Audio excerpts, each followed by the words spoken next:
Η μάσκα από φύλλο χρυσού με το κράνος από χαλκό βρέθηκε στη Σύνδο. Το ιδιαίτερο σε αυτό το έβριμα, που το απογειώνει σε έμβλημα της έκθεσης Αρχαία Μακεδονία στο βασίλειο του Μεγάλου Αλεξάνδρου, είναι το απλό, καθαρό αιμονήμα που συνδέει το αντικείμενο αυτό, κλασικό των μικηναϊκών χρόνων, με το βασίλειο της Αρχαίας Μακεδονίας, 7 ολόκληρους αιώνες μετά. Ούτε η Αθηναϊκή Δημοκρατία, ούτε οι πόλεις κράτη της υπόλοιπης Ελλάδας είχαν ποτέ αυτά τα αντικείμενα. Madame Descamps, cela fait 7 ans que vous avez eu cette vision de porter les antiquités grecques dans ce musée superbe. Oui, c'est un projet tellement considérable et qui demandait une telle collaboration entre nos deux pays qu'il fallait le mûrir à petits pas, siga siga, pour travailler ensemble, choisir les objets qui allaient le mieux illustrer notre propos, qui était de faire découvrir au public qui viendra voir l'exposition l'histoire de la Macédoine antique, en rapprochant des œuvres qui, pour une part, sont conservées au musée du Louvre, un tiers de l'exposition, et toutes les autres qui viennent de Grèce du Nord.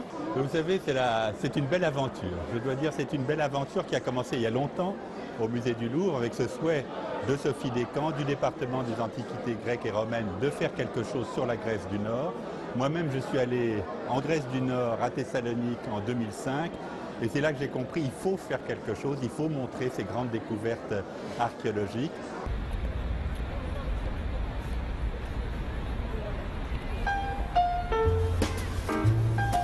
Παρίσι, Οκτώβριος 2011.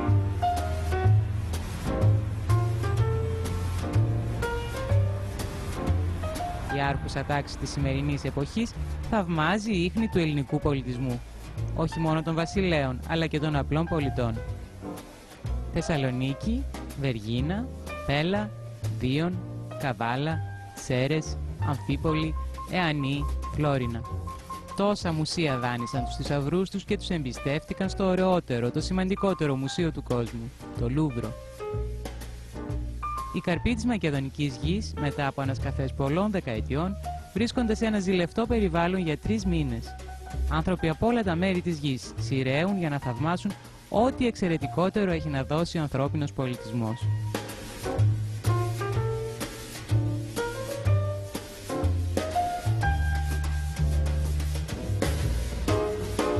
Η έκθεση αρχίζει με το αντίγραφο από το εμβληματικό μοσαϊκό της Πέλας, το κυνήγι των Λεόντων. Ανάμεσα στα περίπου 1000 εκθέματα, αυτό είναι και το μοναδικό που δεν αποτελεί πρωτότυπο για ευνόητους λόγους. Από τη Μικηναϊκή εποχή μέχρι τη Ρωμαϊκή, τα εκθέματα που παρουσιάζονται στο Λούβρο αναδεικνύουν τον πλούτο, τη φινέτσα και την υπεροχή της αρχαίας Μακεδονίας. Η έκθεση έχει χωριστεί σε 9 ενότητες, από την ανακάλυψη της αρχαίας Μακεδονίας στη στρατιά της Ανατολής, μέσα από το βασίλειο των Τιμενιδών, το παλάτι των Αιγών, την εκστρατεία του Μεγάλου Αλεξάνδρου, τη μακεδονική κοινωνία, η θρησκεία και ο θάνατος, οι Ενκαντάδας και οι γέννες του θρύλου του Αλεξάνδρου αποτελούν ξεχωριστά κεφάλαια.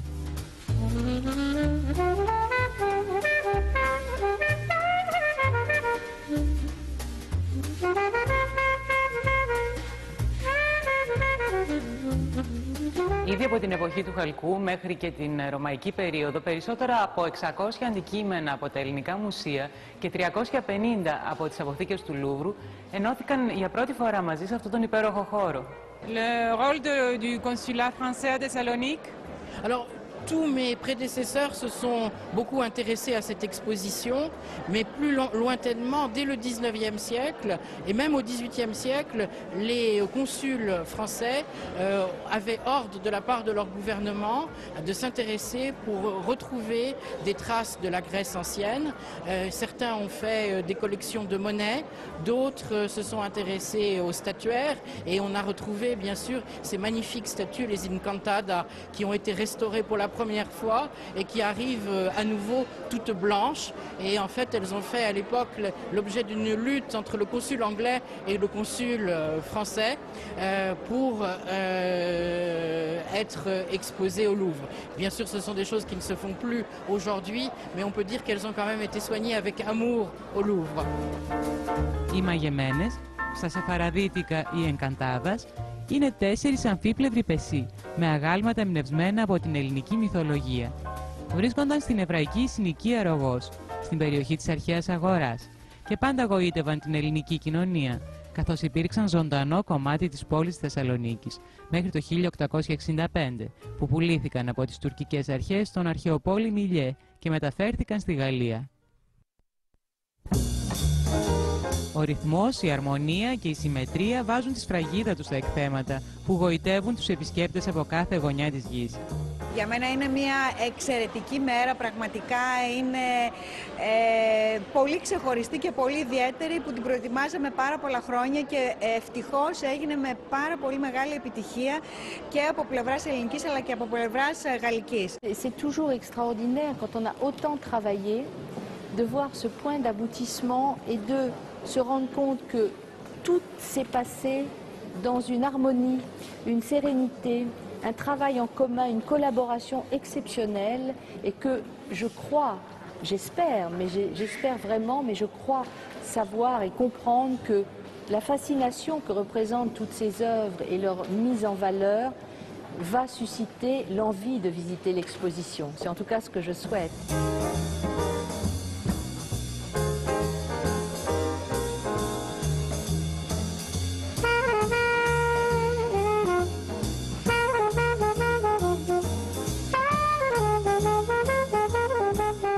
Εκτός από την ομορφιά που είναι αυταπόδεικτη, η έκθεση παρουσιάζει και μεγάλο επιστημονικό ενδιαφέρον, καθώς για πρώτη φορά ενώνονται σύνολα και ταυτοποιούνται μεγάλες ανεξάρτητες ομάδες τάφων. Et ce qui est intéressant, c'est que le moment que les deux côtés se rejoignent, donc des objets qui étaient en partie en Grèce et en partie au Louvre, maintenant ça avance l'interprétation scientifique. Exactement, ça permet, chaque objet ou œuvre permet par ce rapprochement d'être mieux comprise. On a véritablement cet apport scientifique et cet autre regard, parce que je dirais que cette exposition, avec toutes ces œuvres grecques qui sont venues de Grèce du Nord, permet de retrouver des contextes archéologiques, permet de retrouver la société de la Macédoine antique. Donc ce sont des dimensions très importantes par rapport à nos œuvres qui parfois au Louvre, évidemment, sont issues d'un contexte, mais sorties de leur contexte. Ici, on retrouve une autre dimension grâce à ce rapprochement. Ήταν πολύ δύσκολο να συντεθούν οι δύο συλλογές. Πρέπει να σας πω παραδείγματος χάρη ότι στα υπόγεια του Λούβρου ανακάλυψαν μέσα σε αποθήκες κομμάτια από έργα που είχαν αφαιρεθεί παλιότερα και που μπορούσαν να συμπληρώσουν έργα που είχαμε εμείς στη Θεσσαλονίκη ή αντίστροφα. Είναι ένα σταθμό στην ιστορία της αρχαιολογίας αυτή η έκθεση, όχι απλώς ένα έργο προς επίδειξη. Le Louvre possède beaucoup d'antiquités de Grèce du Nord, de l'armée d'Orient, qui, s'étant installée à Thessalonique, a voulu montrer que la culture grecque était très présente dans cette Grèce du Nord, même après tant d'années d'occupation turque. Donc cette exposition vient vraiment à point, puisque cela correspond en quelque sorte aussi à la redécouverte de la Grèce antique telle qu'elle était en Grèce du Nord.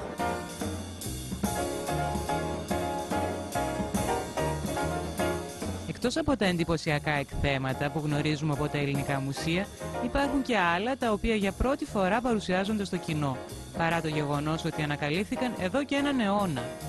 Η ιστορία είναι περιπετειώδης. Το 1917, με το πέρας του Πρώτου Παγκοσμίου Πολέμου, το ελληνικό δημόσιο συμφώνησε με τη Γαλλία και τη Μεγάλη Βρετανία να τους παραχωρήσει κατά το ίμιση τους θησαυρούς που οι χώρες αυτές κατάφεραν να ανακαλύψουν μέσω των αρχαιολόγων που εργάστηκαν σε διάφορους τόπους της Μακεδονίας. Πρόκειται για την περίφημη στρατιά της Ανατολής, που έφερε στο φως πολλά και αξιόλογα ευρήματα.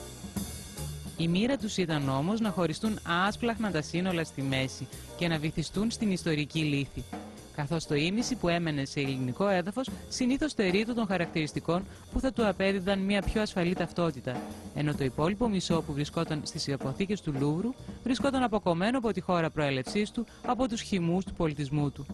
Η ευκαιρία λοιπόν της έκθεσης αυτής είναι και να προάγει την επιστημονική έρευνα, καθώς για πρώτη φορά ταυτοποιούνται από τους Έλληνες και Γάλλους αρχαιολόγους αντικείμενα που μέχρι χθες χαρακτηρίζονταν αγνώστου ταυτότητος. Κύριε Δήμαρχε, είναι μια μεγάλη μέρα για την πόλη μας, δεν είναι? Ναι, είναι μια πολύ μεγάλη μέρα και για την πόλη μας αλλά και για την Ελλάδα. Είναι η έκθεση έτσι όπως τουλάχιστον την είδαμε, είναι εκπληκτική. Είναι πιο ολοκληρωμένη η παρουσίαση αυτής της περίοδου, δεν νομίζω ότι μπορεί να γίνει εύκολα. L'extraordinaire aventure d'Alexandre a tellement compté pour l'humanité, mais aussi pour la Macédoine, puisqu'elle a fait connaître l'art macédonien, qu'elle a hellénisé le monde, et que nous vivons autant sur le souvenir de la Grèce antique que sur le souvenir de la Grèce hellénistique, et de la période hellénistique. Et cette période hellénistique, on la doit bien évidemment à Alexandre. Ce qui est formidable dans l'exposition d'aujourd'hui, c'est qu'on a à la fois les origines de l'aventure d'Alexandre avec le souvenir de Philippe et même du premier Alexandre, et puis on a aussi toute l'aventure de la civilisation civilisatrice d'Alexandre, et puis on a aussi l'héritage avec la manière de comprendre en quoi toute cette période nous aura marqué d'une manière très très intense. Vous savez que d'une certaine façon aussi c'est une vieille histoire pour le Louvre, puisque nous avons travaillé dans cette partie de la Grèce dès les années du Second Empire, les années 1850-1860, donc c'était à l'origine même une merveilleuse histoire franco-grecque. Et c'est ce que nous avons voulu renouveler en montrant notamment le travail très remarquable des archéologues grecs durant ces 30 dernières années. Et je dois dire, moi je connaissais les pièces du Louvre quand je suis allé en Grèce du Nord, mais j'ai découvert ces trésors au musée de Thessalonique et sur les musées de sites, et je me suis dit, mais à ce moment-là, il faut que ça vienne à Paris, il faut que ce soit montré à Paris, et donc c'est l'aboutissement, je dirais, d'un grand rêve, et je crois que institutionnellement, scientifiquement, ça a été une exposition admirablement conduite.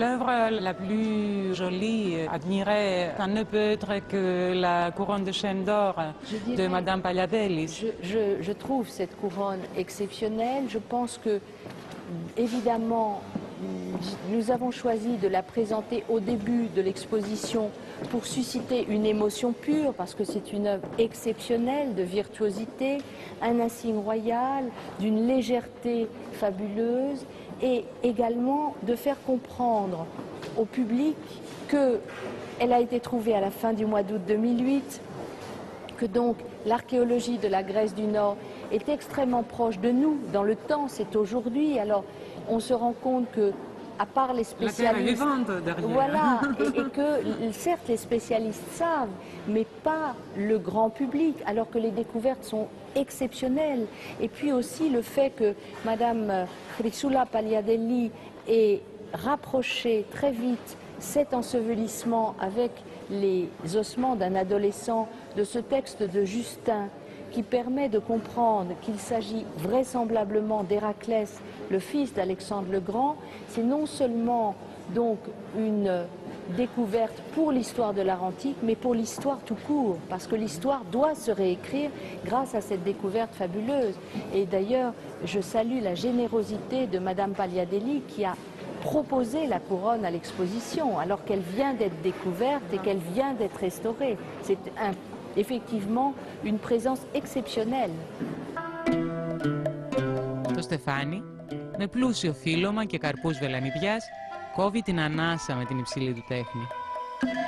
Αυτό το στεφάνι βρέθηκε το 2008 εντελώς αναπάντεχα και απροσδόκητα εκτός του φυσικού του χώρου, δηλαδή όχι στο νεκροταφείο, αλλά στην αγορά της αρχαίας πόλης των Αιγών, της παλιάς πρωτεύουσας και βασιλική νεκρόπολης των Αρχαίων Μακεδόνων. Όχι μόνο του, αλλά ως κομμάτι ενός μεγαλύτερου ταφικού συνόλου, που ομολογουμένως δεν το περιμέναμε να έρθει εκεί.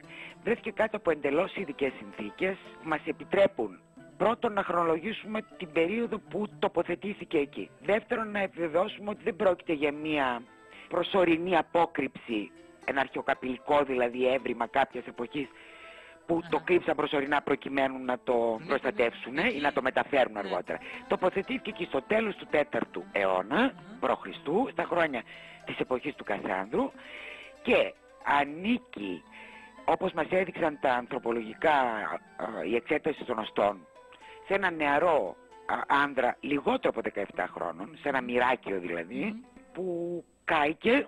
Τα οστά του μαζεύτηκαν με επιμέλεια, τυλίχτηκαν μάλλον σε ένα πολύτιμο πορφυρό ύφασμα, γιατί βρήκαμε και υπολείμματα από την πορφύρα, χρώμα από την πορφύρα, πορφυρένιο ύφασμα, και κομματάκια από κλωστές που θυμίζουν πάρα πολύ το χρυσοήφαντο ύφασμα που βρέθηκε σε μια από τις Λάρνακες των βασιλικών τάφων. L'admirable, je dirais, civilisation grecque que nous connaissons, c'est quelque chose, c'est une note nouvelle qui est apportée avec notamment ces découvertes récentes des 30 dernières années.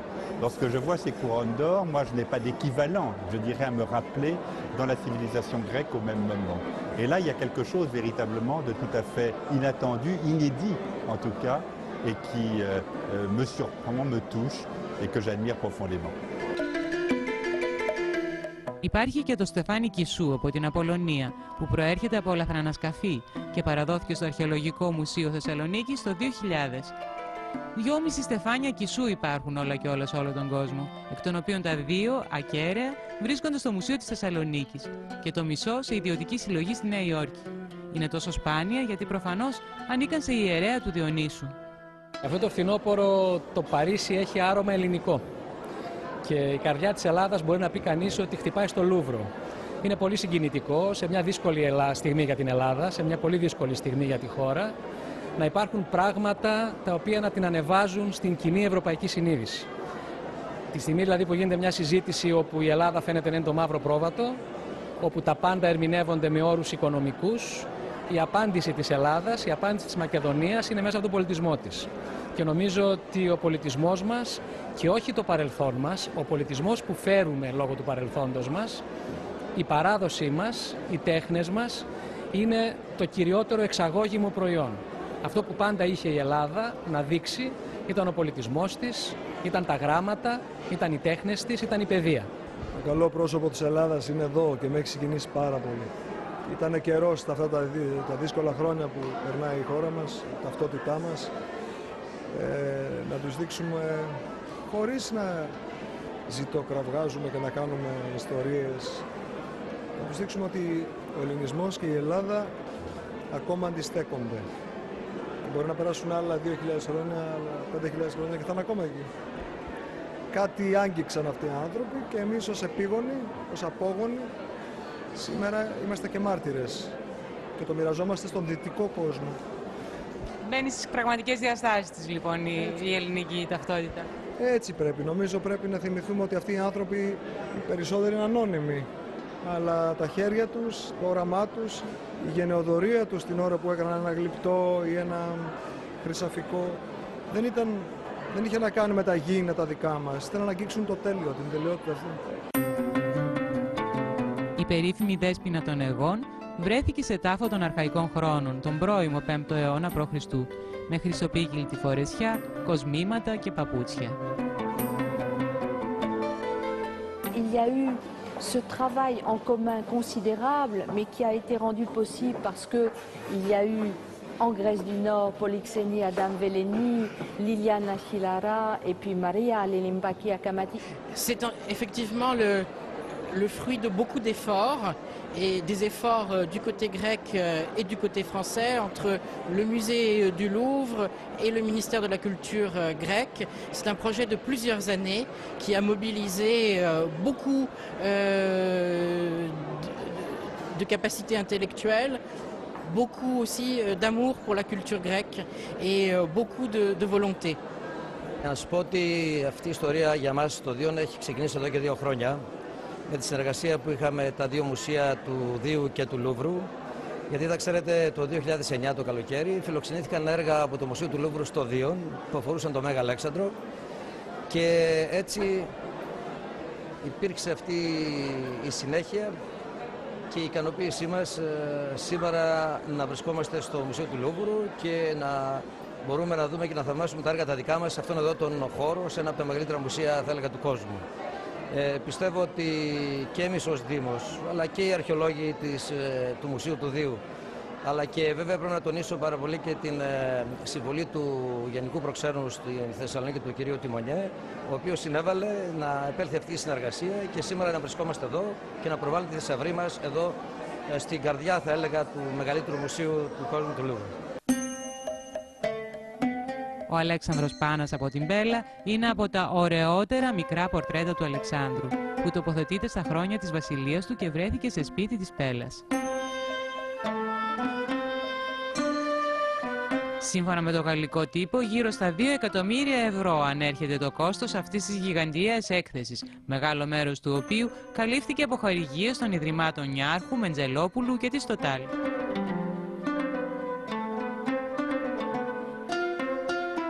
Ce que je sais, c'est qu'il y a eu un gros investissement du Louvre, d'abord en termes de restauration des œuvres qui étaient conservées au Louvre, et puis une exposition, c'est toujours quelque chose de cher parce qu'il faut gérer les espaces, faire venir les œuvres, et puis il y a eu tout le catalogue aussi. C'est une collaboration formidable entre le Louvre, le musée de Thessalonique, la commissaire française, les commissaires grecs, et c'est aussi une aventure de mécénat puisque la Fondation Narcos, la Fondation Menzopoulos et la Fondation Total ont participé à cette exposition permettant d'avoir des œuvres d'une qualité exceptionnelle, notamment les ouvrages d'orfèvrerie qui sont incroyables, ou les bijoux qui sont incroyables et qui sont d'ailleurs copiés depuis 2500 ans sans que moi je ne m'en sois rendu compte jusqu'à maintenant. Un service du Louvre est dédié au mécénat, recherche de mécénat, et plusieurs des mécènes d'ailleurs sont des mécènes grecs. Il y a toute une collaboration aussi de ce côté-là avec le mécénat de la Fondation Niarchos, de la Fondation Kostopoulos, et puis le mécénat scientifique de la Fondation pour le monde hellénique qui a produit la restitution en 3 dimensions de la villa du Dionysos de Pella, qui permet au public de comprendre ce qu'était une grande maison proche des rois à Pella de la fin du IVe siècle, avec les salles de banquet, et aussi le mécénat de Madame Menzhelopoulos, qui est mi-grecque, mi-française, et donc une grande implication grecque aussi. Οι ασπίδες, με τον ήλιο στο κέντρο τους, έχουν ελλειπτικές τροχιές που περιγράφουν το πλανητικό σύστημα. Η έκθεση επιτελεί και εθνικό έργο, με τον υπιότερο των τρόπων. Νομίζω ότι είναι η καλύτερη εξωτερική πολιτική που μπορούσε να έχει κάνει η χώρα μας αυτή. Μέσα στην καρδιά της Γαλλίας, στο μεγαλύτερο μουσείο του κόσμου, στο Λούβρο, να υπάρχει ένα ντεπαρτεμάν, να υπάρχει ένα τμήμα του μουσείου, το οποίο να επιδεικνύει τον αρχαίο ελληνικό πολιτισμό και ειδικά τον πολιτισμό της Μακεδονίας, που είναι αρκετά παρεξηγημένος με τα γνωστά προβλήματα τα οποία είχαν ανακύψει ιστορικά κτλ. Η περίπτωση είναι εξαιρετικά γελία, δηλαδή δεν μπορεί να αποδείξει ότι δεν είναι ελέφαντας. Οι Σκοπιανοί για κάποιο λόγο, μόνο αυτοί ξέρουν, και εγώ το έχω πει αυτό και σε συνεντεύξεις σε Σκοπιά, απορώ πως ένας λαός ο οποίος έχει σλάβικη καταγωγή και έχει μια πολύ μεγάλη ιστορία στην περιοχή, πως αρνούνται την ιστορία τους και σφετερίζονται μια ιστορία ενός άλλου λαού που δεν κολλάει. Μην ξεχνάμε το ότι οι Σλάβοι ήρθαν στην περιοχή μετά τον 6ο μετά Χριστό αιώνα. Ο Μεγαλέξανδρος έζησε τον 3ο π.Χ. αιώνα, λοιπόν μιλάμε για 1000 χρόνια διαφορά. Αυτό είναι πραγματικά απίστευτο αυτό που κάνουν και λίγος πολύ ο κόσμος έχει αντιληφθεί όλη αυτή την ιστορία. Ειδικά τώρα με αυτά τα τις τελευταίες γελιότητες που κάνουν, αυτό το τεράστιο κιτσάγαλμα του Μεγαλέξανδρου που στήσε στην πλατεία κλπ. Αυτά αργά ή γρήγορα θα εμφανιστούν. Εμείς δεν έχουμε να κάνουμε τίποτα, δεν έχουμε να αποδείξουμε τίποτα εμείς. Εμείς είμαστε αυτό που είμαστε. Η έκθεση αυτή είναι όχι περίτρανη απόδειξη, δεν γίνεται για να αποδειχθεί η ελληνικότητα. Γίνεται για να αποδειχθεί, για να εμφανιστεί η ιστορία της περιοχής.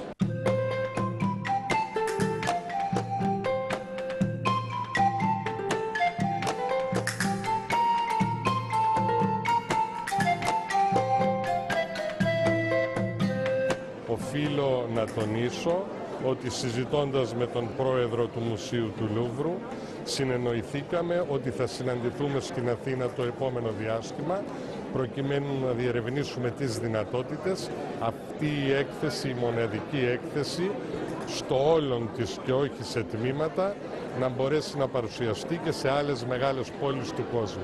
Θα μπορέσει να κάνει το γύρο του κόσμου, να πάει Νέα Υόρκη, να πάει Βερολίνο, να πάει σε πρωτεύουσες του κόσμου που να βοηθάει ουσιαστικά τον τουρισμό αυτό. Αυτή η έκθεση βοηθάει πάρα πολύ τον τουρισμό. Και μην ξεχνάμε το ότι η Ελλάδα, η αρχαία Ελλάδα, είναι γνωστή σε όλο τον κόσμο από την Ακρόπολη ή από τις Μυκήνες. Αυτή η περιοχή της Ελλάδας δεν ήταν ποτέ, μην ξεχνάμε επίσης ότι η Μακεδονία δεν είναι τουριστικός προορισμός, ακόμα τουλάχιστον. Τώρα αρχίζουμε και το ανακαλύπτουμε. Il faut souligner aussi l'engagement que vous avez eu avec tout le monde de la presse française pour les accueillir en Grèce.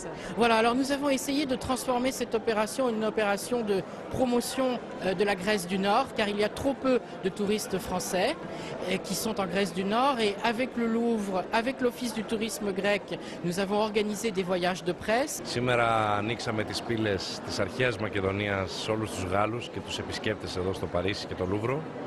Από αύριο με τις παράλληλες εκδηλώσεις που οργανώνει η Περιφέρεια Κεντρικής Μακεδονίας μαζί με τα επιμελητήρια, ανοίγουμε τις πύλες στη σύγχρονη Μακεδονία και ζητούμε από τους επισκέπτες να γνωρίσουν όχι μόνο την ιστορία και τον πολιτισμό, αλλά και ό,τι σύγχρονο έχει να προσφέρει η Μακεδονία, καθώς επίσης και να προωθήσουμε έτσι τις σχέσεις τις εμπορικές, τις επιχειρηματικές, αλλά και να αυξήσουμε το ρεύμα το ήδη αυξημένο του τουρισμού μπρος στη σύγχρονη πια Μακεδονία.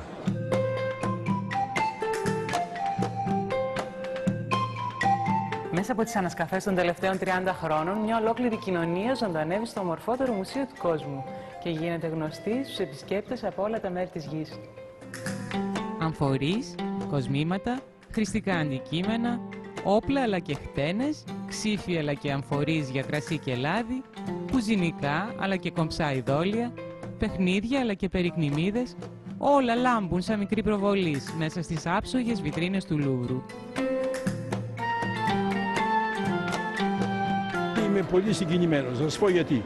Γιατί είναι μια καταπληκτική έκθεση καταρχήν και ύστερα γιατί πέφτει σε μια στιγμή πολύ καλή. Για την Ελλάδα μιλάνε μόνο για αρνητικά αυτή τη στιγμή, για τα χρέη κτλ. Και με αυτή την έκθεση βλέπουμε ότι δείχνουμε στον κόσμο ότι υπάρχει και άλλο πράγμα στην Ελλάδα. Και άλλα πράγματα και πράγματα ουσιαστικά. Είμαι πολύ συγκινημένος. Και η κατακτητική ψυχή του Έλληνα. Η ψυχή του Έλληνα δεν χάνεται ποτέ, είναι πάντα εδώ και η πηγή μας για όλα είναι από αυτές τις εκθέσεις. Αυτά και αυτά που τα ξέρουμε. Ελπίζω ότι είναι αυτά να μας βοηθήσουν να αλλάξουμε πολύ επίσης, για να γίνουμε καλύτεροι από ό,τι είμαστε από χρόνια τώρα μεταξύ μας. Η Μακεδονία και ο Μεγαλέξανδρος σήμερα στέκονται όρθιοι μέσα στην καρδιά του Λούβρου. Είμαι πολύ περήφανος και πολύ συγκινημένος. Είμαι πολύ περήφανος που είμαι Έλληνας σήμερα και που βρίσκομαι στο Παρίσι σε αυτή την έκθεση. Και νομίζω ότι περήφανοι είναι και όλοι οι Έλληνες και ειδικότερα οι Μακεδόνες και οι Θεσσαλονικοί σήμερα. Είναι μια ιδιαίτερη μέρα για μας. Είναι ενδεικτικό ότι κατά τις ημέρες που το μουσείο λειτουργεί ως τις 10 το βράδυ, ακόμη και 7.000 άτομα επισκέπτονται αυτή την πτέρυγα του Λούβρου. Η αναμονή φτάνει τις 2,5 ώρες. Να σημειώσω ότι είναι μια εξαιρετική συνεργασία με το Λούβρο. Πήγαν όλα κατευχήν. Νομίζω ότι η έκθεση πήρε και παίρνει τις καλύτερες κριτικές, ότι πραγματικά η ελληνική παρουσία στο Λούβρο σήμερα είναι exceptionnel που θα λέγανε και οι Γάλλοι. Dites-nous quelque chose en grec alors. Ήταν και είναι ακόμη μια πάρα πολύ καλή περιπέτεια. Je vous remercie beaucoup. Σας ευχαριστώ πάρα πολύ για την βοήθεια σας.